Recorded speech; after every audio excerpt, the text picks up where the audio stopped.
All right, I'm back looking at some more features of LightBurn that I have found really helpful and useful just as I'm exploring. So first, it's just good to be aware and know of this, although I'm really going to get into the more powerful tools that I think are pretty cool. But my brain thinks about when I was using RDWorks, and I got comfortable using the Edit Node feature.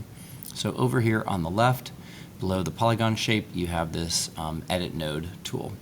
So you can select a shape, turn on Edit Nodes, and you will get points. Now, what I've discovered is that the polygons, if I used like the polygon tool, the square rectangle tool, I don't get any points to be able to edit. But like on the triangle I made with just 3 lines, you can see I've got points, and I can edit that. So in order to edit the rectangle, the corners, and have that independent or different, what you have to do is you have to select that shape, and then you have to go up to, let's see, I wonder if it's because I'm in the node tool first. Let's get out of the edit node. Oh, I just had it now. Okay, sorry. I was thinking it was under tools. It's under edit. So under edit, you're going to convert to path. So first you have to convert it to a path. Then you can go into edit node mode, and now you have points that you can manipulate. Okay, so that is helpful because the nodes, right, are how you can manipulate a shape, change it, move things around, etc. So one thing you can do in the edit node feature, there's several things, but if you hover over that, one, just know that there's a drop down or a list of keyboard shortcuts to do things, like adding more points, breaking a curve at a certain point. Let's say I wanted this polygon, I wanted to kind of manipulate it and get rid of this line down here. I can kind of hover over that point, and then B was for break. And then I can come over this one and say B again. So I'm not even clicking on it. I just hover over it when the cursor changes. And then I can go back to my regular cursor, and that polygon, that was one continuous kind of solid shape, has now been broken into kind of 2 pieces where that can be moved out. And you can see, what if I kind of broke the triangle line at that, manipulate where the laser would come to here and then go around and not have to do this stuff, which is what I used to do in RDWorks, and that's a little bit of a pain. But it is just nice to know that there is still this edit nodes, and it's nice to know that you have these keyboard shortcuts, and you have to play around with them a little bit, and of course there's amazing YouTube tutorials out there.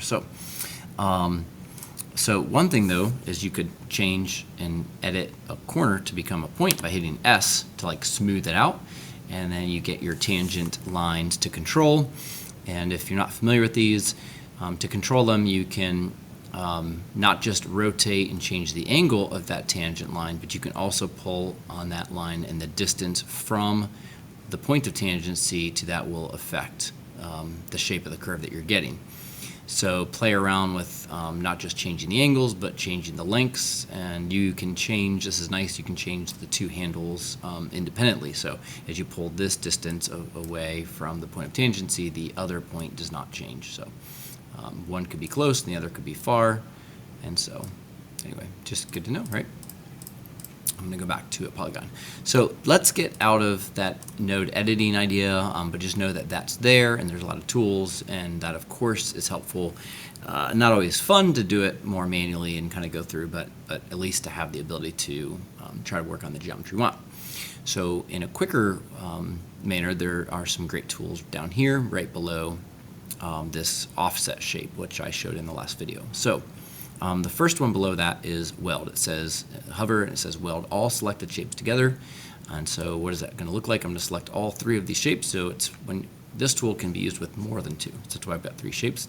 I'm going to choose the Weld tool. Maybe.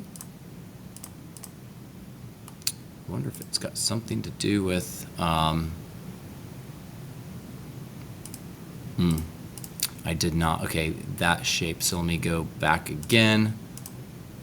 I got to go back. I didn't undo enough. Yep, still not enough until There we go. Okay. I didn't go back far enough, I think, until this was its own shape. No, it's still not together. My goodness. All right, well, let me just tell you what, for the sake of time, let's just get rid of that and let's make another hexagon. Okay.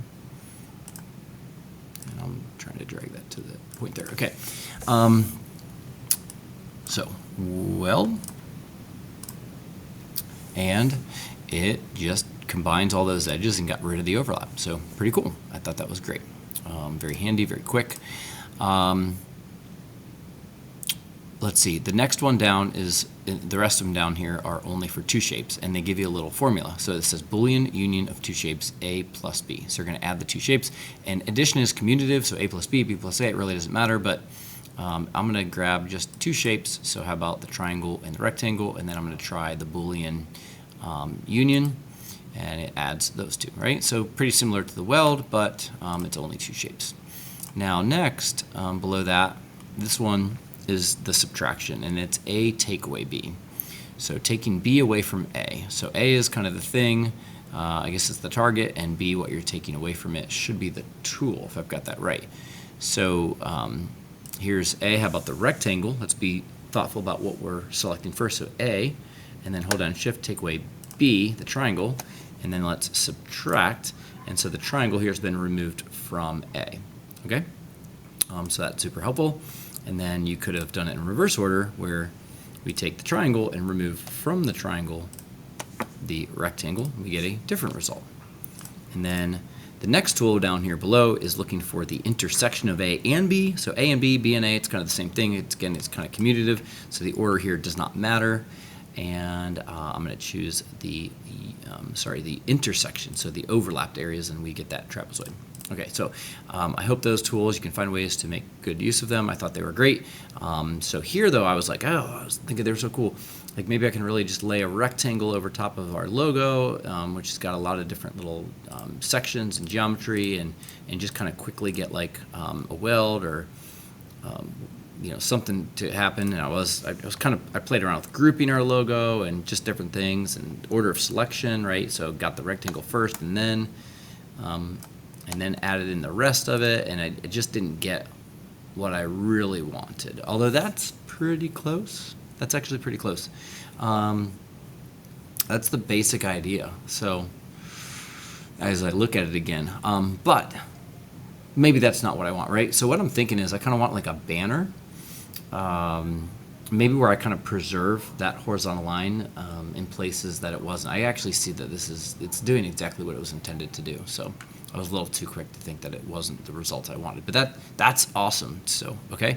But another great tool, if you're not getting the exact result you want, is simply the trim tool. So you can get rid of any segments in between intersections. So I was thinking I wanted to get rid of everything inside the rectangle and just leave the rectangle. I wish I could kind of like drag and select, but it's going to make you click on every segment one at a time and kind of go through here and get rid of all this. Okay, so now I've got this kind of like a banner laid across the logo, but I want the outer perimeter to kind of go all the way around the outside edge, and right now it's not really kind of tying in this, and I think it's right just because of this little piece here. So if I get rid of that, this is going to connect, be more obvious. I don't have a choice, so I'm going to get rid of those on all sides. And let me go back to my regular cursor to see if that does what I want. So if I select just the rectangle, look at that, it provides an outer boundary. So I want that, thinking about like a cut line. That's a shape I could cut out. So that trim tool just works so well. I thought that was super, super helpful.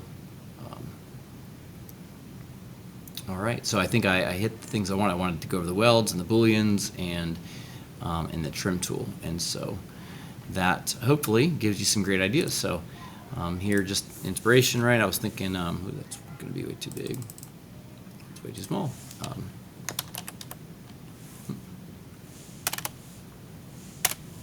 Can't type there. Kind of putting a banner here.